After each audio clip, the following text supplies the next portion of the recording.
हन्ना की कोख को किसने बंद किया, शैतान ने या परमेश्वर ने? लिखा यहोवा ने उसकी गर्भ को बंद कर रखा था, क्योंकि God's time is the best time. Speed breaker देखे हैं, रास्ते में आते हैं, जब कोई स्कूल आता है या किसी के घर पास होते हैं तो वहां स्पीड ब्रेकर बना देते हैं ताकि गाड़ी वाला अपनी स्पीड से ना आए और एक्सीडेंट ना हो, कोई बच्चा ना मरे या गाड़ी का नुकसान ना हो। आत्मा में स्पीड ब्रेकर्स आते हैं आपकी लाइफ में अगर आप एक्सीडेंट से बचना चाहते हो।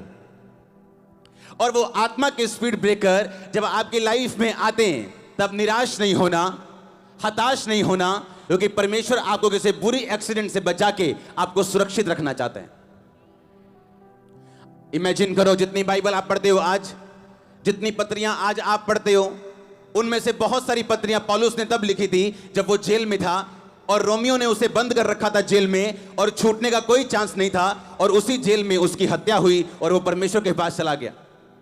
इमेजिन करो, पौलुस इतना बिजी था क्योंकि उसके पास सबसे ज्यादा कलीसियाएं थी, सबसे ज्यादा लोग थे, सबसे ज्यादा गैर भाषा में बातें करता था, और बाइबल कहती इतना बिजी था घर घर जाके सिखाने में, कलीसियां बनाने में, तो वो कैसे पत्रियां लिखता? वो कभी ना इतनी पत्रियां लिख पाता, पर उस जेल में जाके उसने पत्रियां भी लिखी और लिखा रोमी घराने की पूरी पलटन, यानी 5 से 12 हजार एक पलटन में होते थे, और सब पुलिसियों ने परमेश्वर का वचन मान लिया और सब परमेश्वर में आ गए, क्योंकि पौलुस जेल गया।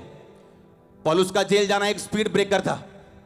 अगर पौलुस आत्मिक इंसान ना होता तो परमेश्वर से बोलता, परमेश्वर तेरे को क्या फायदा होगा अगर तू मुझे जेल में डाल देगा? तेरे को कोई फायदा नहीं, पर अगर तू मुझे बाहर रखेगा, देख मैंने कितनी कलीसियाएं बनाई हैं, मैंने कितना काम किया है, मैंने कितने लोगों को बचाया है, कितने मिरेकल्स मेरी मिनिस्ट्री के द्वारा होते हैं, पर अगर तू मुझे बाहर रखे तो ज्यादा फायदा होगा। पर परमेश्वर जानते थे कि अब के तू जितना मर्जी काम कर ले, पर जो पत्रियां तेरे द्वारा अंदर जेल में लिखी जाएंगी, वो आज अगर इस दुनिया में 700 करोड़ लोग हैं और डाटा कहता है कि हर तीसरा व्यक्ति दुनिया में क्रिश्चियन है, मसीह को मानने वाला है, तो आप लगाओ कि कम से कम अगर हम लगाएं, 200-250 करोड़ अगर हम लगाएं, कम से 233-34 करोड़ लगा लो, कम से कम पंजाब में 2% लोग बोलते हैं कि 2% क्रिश्चियन है, पर है नहीं, 20% है कि नहीं? 2% तो यहीं बैठे होते हैं संडे। सुनो, डाटा ये कहता है कि हर तीसरा बंदा क्रिश्चियन है। हर तीसरा बंदा आज पौलुस की उन्हीं किताबों को पढ़ के आशीष ले रहा है, वो किसी टाइम पौलुस को परमेश्वर ने जेल में बंद करके जेल में उससे पत्रियां लिखवाई थी। आपका स्पीड ब्रेकर अगर पवित्रताई में आए तो उससे घबराना नहीं, उससे दुखी नहीं होना, क्योंकि आपका बेस्ट सीन परमेश्वर तैयार कर रहा है।